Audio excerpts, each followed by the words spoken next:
ନ କରିବା ଭୟ ହୋଇବା ନିର୍ଭୟ, ପଢ଼ିବା ଗଣିତ ଶାସ୍ତ୍ର, ମାନସରେ ପଢ଼ିବା ଗଣିତ ଶାସ୍ତ୍ର। ଗୀତ ଗାଇ ଆମେ ଅଭ୍ୟାସ କରିବା ସବୁ ବିଭାଜ୍ୟତା ସୂତ୍ର। ଏକକ ସ୍ଥାନରେ 0, 2, 4, 6 କିମ୍ବା 8 ଥିଲେ, ମାନସରେ 6 କିମ୍ବା 8 ଥିଲେ।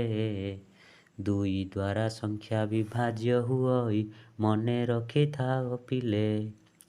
ଅଙ୍କମାନଙ୍କର ମିଶାଣ ଫଳଟା 3ରେ ବିଭାଜ୍ୟ ହେଲେ, ମନୁଆରେ 3ରେ ବିଭାଜ୍ୟ ହେଲେ। ଜାଣିବା ସେ ସଂଖ୍ୟା ଅଙ୍କ 3 ଦ୍ୱାରା ବିଭାଜ୍ୟ ହୁଅଇ ଭଲେ।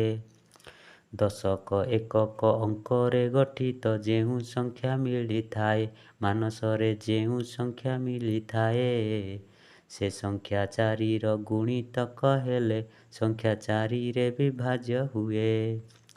ଯେଉଁ ସଂଖ୍ୟାଟିର ଏକକ ସ୍ଥାନରେ 0 କିମ୍ବା 5 ଥାଏ, ମାନସରେ 0 କିମ୍ବା 5 ଥାଏ, ସେ ସଂଖ୍ୟାଟି ପରା ଅଙ୍କ 5 ଦ୍ୱାରା ପୂର୍ଣ୍ଣ ବିଭାଜିତ ହୁଏ। ଯେଉଁ ସଂଖ୍ୟା 1, 2 ଆଉ 3 ଉଭୟର ଗୁଣିତକ, ମାନସରେ ଉଭୟର ଗୁଣିତକ 6, ସେ ସଂଖ୍ୟାର ହୋଇଥାଏ ପରା ଗୋଟେ ପୂର୍ଣ୍ଣ ବିଭାଜକ। ଏକକ ଅଙ୍କର 2 ଗୁଣ ସହିତ ଅବଶିଷ୍ଟର ବିୟୋଗ, ମନୁଆରେ ଅବଶିଷ୍ଟର ବିୟୋଗ। 7 ଦ୍ୱାରା ଯଦି ବିଭାଜିତ ହୁଏ, ସଂଖ୍ୟା 7 ହୁଏ ଭାଗ।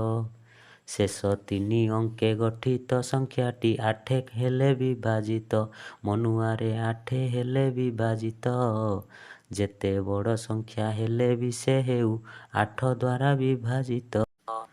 ଅଙ୍କମାନଙ୍କର ଯୋଗଫଳ ଯଦି 9ରେ ବିଭାଜ୍ୟ ହୁଏ, ମନୁଆରେ 9ରେ ବିଭାଜ୍ୟ ହୁଏ, ସଂଖ୍ୟାଟି ନିଶ୍ଚିତ ପୂର୍ଣ୍ଣ ବିଭାଜିତ 9 ଦ୍ୱାରା ହୋଇଥାଏ।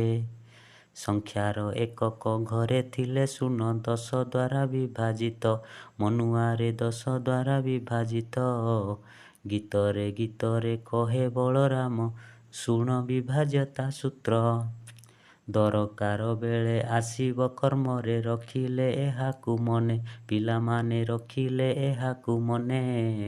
ପ୍ରଭୁ ଗଜାନନ ଆଶିଷ କରିବେ, କ୍ଷଣେ କ୍ଷଣେ ଅନୁକ୍ଷଣେ।